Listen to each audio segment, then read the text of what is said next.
उत्तर पूर्वी जिले के हर्ष विहार इलाके में हुई 60 साल की महिला की हत्या की गुत्थी को पुलिस ने सुलझा लिया है।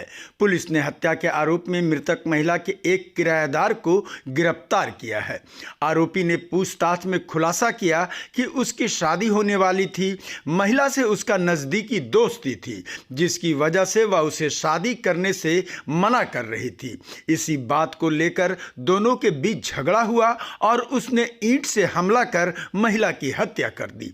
हत्या के बाद शव को पॉलीथीन में लपेटकर बेड के अंदर डालकर फरार हो गया। ये कल जैसा आप लोग को पता ही है 1:45 का एक कॉल आया था कि हर्ष विहार में एक महिला की डेड बॉडी। उस समय तो महिला की नहीं पता लग रहा था, बिकॉज महिला को हम ढूंढ रहे थे। हम वी अज्यूम कि महिला की डेड बॉडी होगी, क्योंकि 10 तारीख से महिला मिसिंग है। दिलशाद गार्डन में रहते हैं। इनकी 2 प्रॉपर्टी हैं यहाँ पे इस परिवार की, एक नन नगरी में, एक हर्ष विहार में। तो नन नगरी बताते हैं कि 10 तारीख को ये निकली हैं अपना किराया लेने के लिए, और उसके बाद घर लौटी नहीं। तो इनके परिवार वाले चिंतित थे। 13 तारीख को उन्होंने एक मिसिंग एंट्री लिखाई है नन नगरी में। That is the first information police has got कि शी इज़ मिसिंग। उसके बाद 15 तारीख को जब उनका दूसरा एक प्रॉपर्टी है हर्ष विहार में, वहाँ उनको बताया कि बदबू आ रही है। फिर उन्होंने जब चेक किया तो फिर वो एक बेड बॉक्स जो होता है, दीवान जिसे बोलते हैं, बिस्तर, उसके अंदर प्लास्टिक से लिपटा हुआ कुछ था जो बहुत स्मेल कर रहा था, एंड वी कुड अज्यूम कि it is a dead body. तो उसके बाद एफएसएल टीम वगैरह सारी बुलाई। तो फिर ये आशा देवी जो मिसिंग थी, she is about 60 years old, तो उनकी लाश थी जिसको उसके अंदर डाल दिया गया था। और जो किराया जिनसे ये लेने गई थी, तो वहाँ हमने जब पूछताछ किया तो वहाँ पे एक देवेंद्र अलियास देव है, 30-31 साल का लड़का, वो उसी दिन से गायब था। तो नेचुरली हम लोग की जो सस्पेशन की सुई थी उसी तरफ घूमी, और इससे हमने तफ्तीश करना शुरू किया। तो इसमें जो इम्पोर्टेंट हम लोगों ने 3-4 टीम्स बनाई थी। जो एक टीम थी जो एसीपी हमारे अभिषेक हैं, एसीपी गोकुलपुरी, वो नन नगरी का काम देख रहे हैं, और हमारे एसएचओ नन नगरी साहब रणधीर सिंह साहब, इन लोगों ने एक अच्छी टीम बनाई और सारी सीडीआर एनालाइज करके सब कुछ करके देवेंद्र को ढूंढ के निकाला। तो देवेंद्र भाग के अलीगढ़ में जाके छुप गया था, तो वहाँ से उसको टीम को लेकर आए। तो अभी मैंने ही बात की देवेंद्र से, टीम ने पहले ही बात कर ली। तो उसने जो खुलासा किया वो थोड़ा सा प्रकाश डालता है इस चीज़ में। वो बताता है कि करीब वो 2015 में दिल्ली आया, अलीगढ़ से, 12वीं तक पढ़ा हुआ है। पिताजी उसके किसान का काम करते हैं, वहाँ कुछ खेती बाड़ी भी थी इनकी। और बड़े सपने लेके जैसे लोग आते हैं दिल्ली, तो ये भी आ गया। पर यहाँ के कुछ कहता है कॉपर का मैंने कुछ काम वाम भी किया, फिर वो कोविड पीरियड में वो ठप हो गया। तो प्रेजेंटली 2 साल से अनएम्प्लॉयड है। पर ये बताए कैसे कि मैं कुछ काम नहीं करता हूँ। तो इसने झूठ बोलना शुरू किया।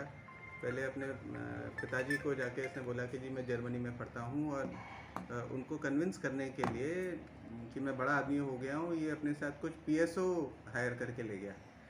और बताते हैं कि पिताजी इम्प्रेस हो गए, आगे पढ़ रहा हूँ बोल के उन्होंने कुछ 2-3 बीघे ज़मीन भी बेची और इसको पैसा प्रोवाइड किया, जिससे इसका काम चल रहा था। अब 4 साल पहले ये इस मकान में शिफ्ट हुआ है, ए ब्लॉक में, 2nd फ्लोर पे रहता है, 7-8 हज़ार रुपये किराया देता है। तो बताते हैं कि जो मकान मालकिन है आशा देवी, तो नाउ शी 60, पर उस समय 55-56 साल की थी। तो इनके साथ इसकी दोस्ती हो गई थी और मिलना जुलना था इनका बीच में। और उसी फ्लोर में उर्मिला देवी रहती हैं, उनकी एक बिटिया है।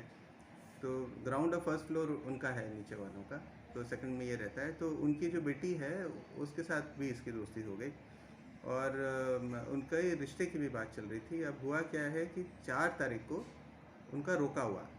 अब रोका होने के बाद आशा देवी को पसंद नहीं आया, तो वो उसको बार बार इसको मिलने के लिए बोलती रही कि तुम मेरे से मिलो, मेरे से मिलो। और 10 तारीख को ये तय हुआ कि ये लोग हर्ष विहार वाले मकान जो कि खाली था, वहाँ पे जाके बैठ के बात करेंगे। वहाँ पे जब ये लोग गए तो दोनों में झगड़ा हुआ इस बात को लेके कि भाई तुम कैसे शादी कर सकते हो, जब तक मैं हूँ तुम शादी नहीं करोगे। एंड ये शादी करना चाह रहा था। Naturally he is young, he is 31। और इसने महक के परिवार वालों से भी झूठ बोला हुआ था कि मैं सीबीआई में काम करता हूँ, मैं कुछ और काम करता हूँ, और मतलब झूठ, नटवर लाल टाइप है ये थोड़ा। तो हर किसी को थोड़ा झूठ वूठ बोल के इम्प्रेस करने की कोशिश करता है। तो वहाँ इन लोग की जो कहा-सुनी हुई वो थोड़ी सी आउट ऑफ कंट्रोल हो गई। बताते हैं ये कि और फिर आशा देवी ने हाथ उठा के इनके ऊपर 2-3 बार थप्पड़ मारा, तो गुस्से में आके इसने भी वहाँ एक ईंट रखी थी पहली मंजिल पे, वो ईंट उठा के उनके सिर पे मारी, तो वो गिर गई। तो फिर उन्होंने 3-4 बार और मारा और फिर उसको समझा नहीं क्या करें, तो फिर नीचे लेके गए ग्राउंड फ्लोर पे। फिर बाहर गया एक शॉप से, इसने करीब 20 मीटर प्लास्टिक का पॉलीथीन का वो शीट खरीदा, 600 रुपये का ख़रीदा। उस बात को भी हम लोग वेरीफाई कर रहे हैं अभी। और फिर वापस जाके बॉडी को लपेट के उसने बेड बॉक्स के अंदर डाल दिया।